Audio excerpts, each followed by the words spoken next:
പോലീസുകാരും ഇവരുടെ സഹപ്രവർത്തകരും ടിക്കറ്റ് എടുക്കാതെ മെട്രോയിൽ യാത്ര ചെയ്യുന്നുവെന്നാണ് KMRL പരാതി ഉന്നയിച്ചിരിക്കുന്നത്. ഡ്യൂട്ടിയിലുള്ളവരാണോ കയറി വരുന്നതെന്ന് അറിയാൻ കഴിയാത്തതിനാൽ സെക്യൂരിറ്റി ഗേറ്റിലെ ജീവനക്കാർക്ക് ഇവരെ തടയാൻ കഴിയുന്നില്ല.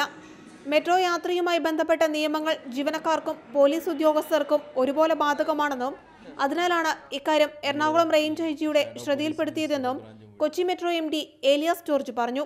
പോലീസ് ഉദ്യോഗസ്ഥർക്കും KMRL സ്റ്റാഫിനും ഡ്യൂട്ടിയിൽ പോകുമ്പോൾ എന്താണ് ചെയ്യേണ്ടതെന്നുള്ളതിന് ഒരു നീക്കുപോക്ക് ഉണ്ടാക്കണം. പക്ഷേ ആ പ്രോട്ടോകോൾ ലംഘിക്കാൻ പറ്റുകയില്ല. ഇത് മറ്റേ നിർത്തിക്കയറുന്ന ഒരു സാധനമല്ല. അതേസമയം മെട്രോ ഡ്യൂട്ടിയിലുള്ള പോലീസ് ഉദ്യോഗസ്ഥർ ഡ്യൂട്ടിയുടെ ഭാഗമായി മാത്രമാണ് മെട്രോയിൽ ടിക്കറ്റ് എടുക്കാതെ യാത്ര ചെയ്തതെന്ന് പോലീസ് വിശദീകരിച്ചു. മെട്രോ ഡ്യൂട്ടിയിലുള്ള പോലീസുകാർക്ക് KMRL അധികൃതർ ഇതുവരെ ഡ്യൂട്ടി പാസ് അനുവദിച്ചിട്ടില്ല.